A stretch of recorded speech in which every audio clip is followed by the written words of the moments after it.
everybody, I'm hanging out with my buddy Louie here. He's working on his car out in Pennsylvania, working on the Ladybird, not the Lovebird, because, you know, well, I got a story for that later on. We're going to get this thing fired up today. He has not broken the camshaft, hasn't got it running, so that's what we've been tinkering with. Figured I'd grab you and come along for the journey of firing up for the Ladybird for the very first time. Anyway, here's what we got. This is a 1968 350, right, Louie? That's Yes, like sir. an original 68 350. Matching numbers to the car. Matching numbers to the car. I guess I didn't know that part. He probably told me before, but that's a lot to remember. But regardless, we got the 2-barrel going on. Got the throttle linkage doctored up. And Louie's back here trying to pull his thumb out of his butt, trying to figure out how to get this little bracket back on. There's the starter wire that goes down to the starter. Well, he didn't put that little tube on there. So now he's learning the hard way that probably ought to do that. But, yes, sir. yeah. Got the radiator. Got to put some juice in the radiator. Got to put some power steering fluid in it. But for the most part, we're about ready to fire this thing off. It has a complete exhaust on it, which is kind of nice. Normally I fire the things up open header, so this ought to be a little more reasonable on the ears. But we got to break in the camshaft, so I want to tell you a little about doing that, because it is very, very important to break that in properly so you don't turn it into a liquid camshaft. So there's some things you want to keep in mind. So anyway, as soon as he gets that wire fed down there, let's tuck the starter on this thing. We'll do some twisting on that key and see what happens. Louie is working on making him some battery cables so we can hook it up there. But at this point, the fuel tank's 100% empty. Got no gas in it. You can hit this thing all day long. There's nothing happening there. It's dry as can be. But what we're thinking about doing is we need to go buy some more antifreeze. Unfortunately, run out. We're going to at least see if this thing will pop off. You know, we just hook the battery up, turn the key on, make sure our spark is working. And I'm going to spray a little carb cleaner, so at least if it gives a pop or a bang out of it.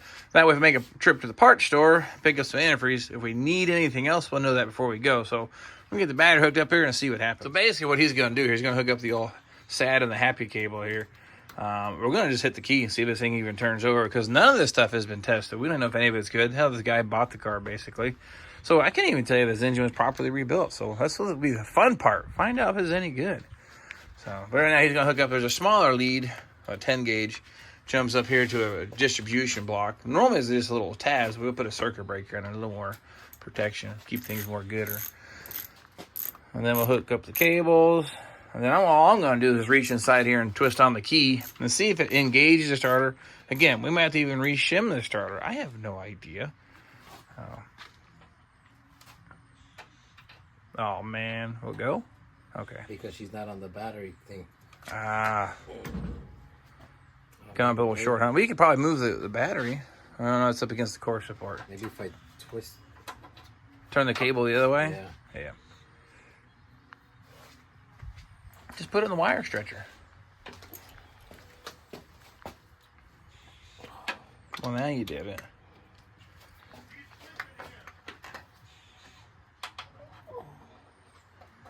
Huh. What I'm trying to do is get up here to our little stud. That way you can hook it up. Unbelievable. Just pull on it a little harder. Something will happen.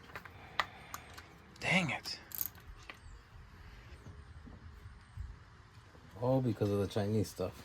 Well, what if you put the positive cable on the other side? Like, turn the whole battery around. Well, I don't know if it'll help or not, because it moves the cables closer. You keep turning. You keep on going. I guess you could do it that way too, if it stay. But now it's how close the cable is, and tuck that thing through. That's not how it's supposed to be, but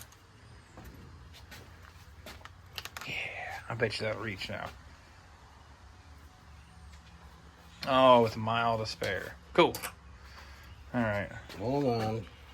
We're not there yet. All right, we get those cables cinched in, then we'll give that key a twist. If she sparks, something is bad. Well, yeah, but it makes a spark. That's not good. We were just talking about here. We got the happy cable on here, positive. Now, the first time you hook up a car's electrical, there's always a chance of not good, meaning we may have a dead short somewhere. So I'm going to snug this up. I'm going to just take that negative cable and see if it does any arc welding or glow-in-the-dark welding kind of stuff.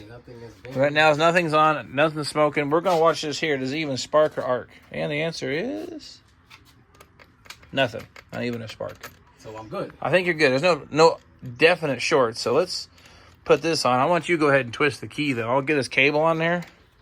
You want me to see if the starter goes? Just see if it turns over the starter. So I don't. It's not going to start. There's no fuel on it. But see if the starter even engaged. Let me get this run down tight, though. Let me get this snug. That way we don't have a Yeah, bad connection here. And the car's up off the ground, so even if it's not in neutral, I got nothing to worry about. Bump the starter, see if it even tries to kick it. Hit it again, see what it sounds like. Oh. Starter sounds good. I don't think we need to shim it. I put the one shim, 11/32. Beautiful. So that's it. Well, not 11/32. It was something tiny. Yeah, 11/32. So anyway. Everything tying down?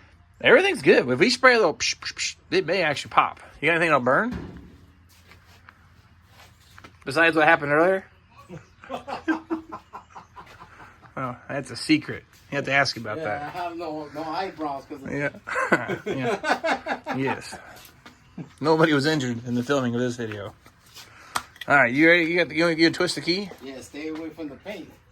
Well, I won't. I'm just gonna put it right down in here like this. So this here is what we call flammable material. Right at this point, I think it should be hooked up. We're just gonna give us a little shot of here, and if at least it pops off, like I said, then we're gonna run to the parts store. All right.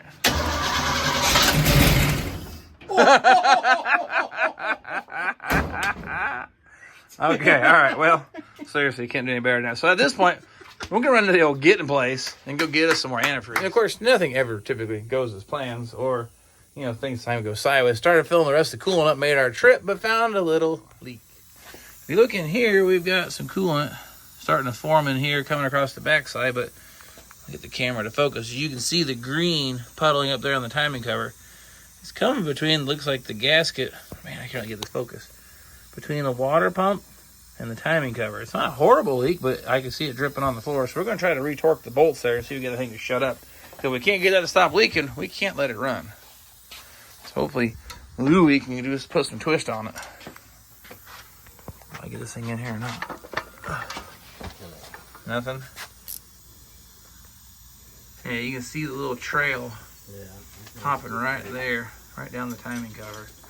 It's a slow leak, but under pressure, that's going to get really bad. So hopefully, snugging up this bolt here might shut it up, I hope. If not, we're not going to be able to get this thing right. You see that here's what's happening. Here's a puddle here forming on the floor there. You see it dripping. So anyway, I'm going to try to snug those bolts up there, and hopefully we get that to stop leaking so we can break in this camshaft. I mean, sometimes you don't always win. In this situation, we didn't. The timing cover, coming to look at it here a little closer.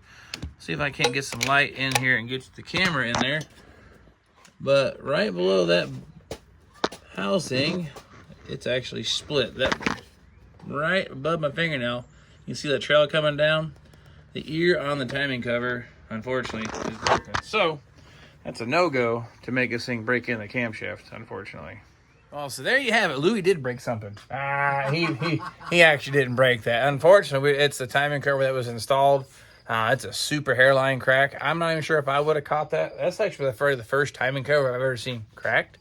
Can't tell you when, why, where, or how. We don't know the history on this engine, just like we said in the beginning of the video. So, need a 68 timing cover. But I guess what's going to happen is, whenever that works out, I probably won't be here. Let's talk about camshaft break-in real quick, because that's what I wanted to get into and share with you. But I'll share with you what has to happen. Typically, when they say 20 minutes at 2,000 RPM, that sounds like kind of a weird number.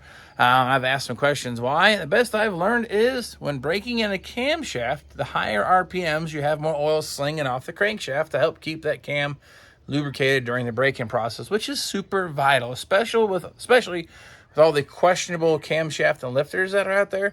It makes me nervous running an old flat tap cam because of those problems. Now, a roller camshaft system for a Pontiac, forget about it. They're expensive. I've bought one. I love it, but it just really makes this hobby real expensive. So you can still hopefully break in a standard camshaft, but make sure these few things.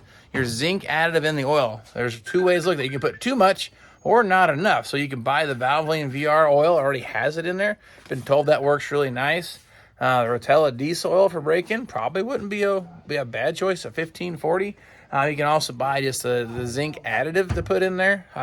But make sure you have that in there during the break-in process. That's the biggest time you have some metal on metal wanting to break in and wear in. Now, there's some other thoughts, changing the valve springs to a lighter valve spring so it puts less pressure on the cam lobe during break-in. This isn't a high-performance engine. It's a stock lift, stock style springs. Pretty sure it's going to be okay, but it's something maybe to keep in mind. If you got a super high-performance, high spring rate, you might roll the springs off until you get the break-in done. And then once you get your 20 minutes at 2,000 RPM. I guess the note on that is it doesn't have to be continuous 20 minutes. Ideal if you can, but if it starts overheating, shut it off. You're going to do more damage, but you still want to get it cooled back down and run for the other. So you got 5 minutes in, run it for another 5 minutes, cool it off 5 minutes till you add up a total of 20 minutes at 2,000 RPM. So really hoping to do that and share that with you, but I don't know, maybe we can find a timing cover here in Louie's big old bird cage hiding out there. He's got parts galore. We call it L&L Pontiac. So I don't know, maybe next time, or when I build an engine, I can show you how to break in a camshaft. So anyway, sorry we couldn't make it happen this go around. Thank you for following us on my journey of playing with these old Firebirds on site, not always here at home. And then say bye, Louie, and we'll catch you all next time.